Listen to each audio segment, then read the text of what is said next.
Naam, karibu tena. Bwana, hili jambo la Wasafi Iftari limeweza kuzua mijadala mbalimbali baada ya watu maarufu kuweza kualikwa siku ya leo Alhamisi kuweza kufuturu kwa pamoja huku maeneo ya Superdome Masaki. Sasa hapa kuna hichi kitu ambacho hakipo sawa. Naomba kwanza ninukuu na wale watu ambao wameweza kualikwa siku ya leo huku maeneo ya Superdome Masaki, ambao watakaoweza kuhudhuria katika iftari hii ambayo imeandaliwa na msanii Diamond Platnumz. Kwanza kabisa kuna huyu hapa Mufti Abubakari Zuberi ameweza kualikwa siku ya leo katika jambo hili la iftari ya Wasafi.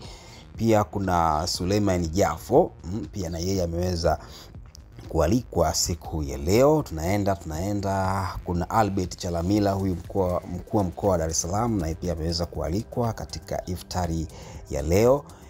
Pia kuna Sheikh Ulalidi Al-Hadi, pia ameweza kualikwa katika iftari ya leo. Tunaenda sasa, hapa kuna huyu hapa Mtume Mwamposa, yeye ameweza kualikwa na msanii Diamond Platnumz katika Wasafi Iftari, na ameweza kuzua gumzo, mijadala mbalimbali. Na ukiangalia hapa kwenye sehemu ya section ya comment, wameweza kuzuia kwamba hawaruhusu mtu yote kuweza kucomment baada ya kuweza kuposti hii posti ya Mwamposa kuweza kualikwa katika iftari ya Diamond Platnumz. Hapa wadau mbalimbali ikiwemo waumini wa dini ya Kiislamu wameweza kumjia juu Diamond Platnumz.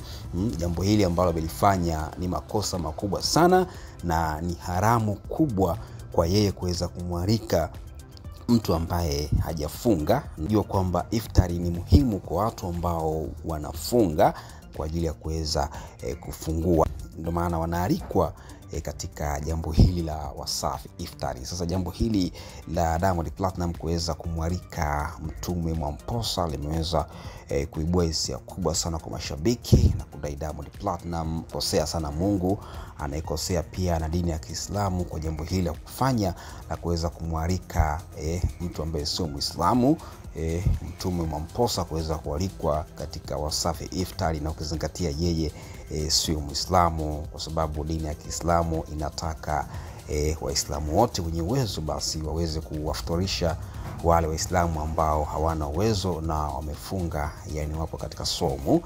Jambo hili ni kubwa kweli. Hapo kiangalia ni watu mbalimbali ambao wameweza kualikwa siku ya leo. Tutashuhudia katika posti mbalimbali huko katika mitandao ya kijamii Diamond Platnumz kualika watu maarufu, mastaa wakubwa hapa Tanzania watakaoweza kuhudhuria katika iftari ya leo ambayo itakayofanyika huko maeneo ya Superdome Masaki. Kama unavyoona hapa, listi ni kubwa, wasanii mbalimbali wameweza kualikwa, watu maarufu, waigizaji wa Bongo Movie nao pia wapo leo katika jambo hili la Wasafi Iftari.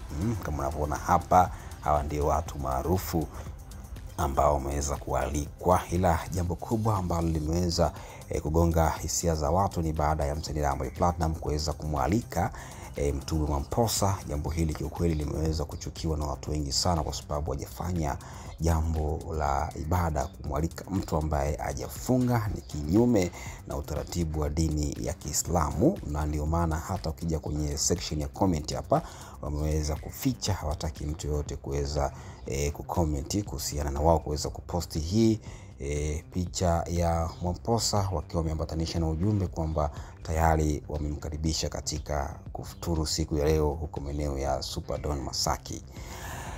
Bwana, unaweza kacha maoni yako hapo kuhusiana na jambo hili la msanii Diamond Platnumz kutoa invitation kwa watu ambao sio Waislamu na hatimaye kuweza kuzua mijadala mbalimbali katika mitandao mbalimbali ya kijamii. Asante sana, tukutane tena wakati mwingine kwa habari na matukio moto moto.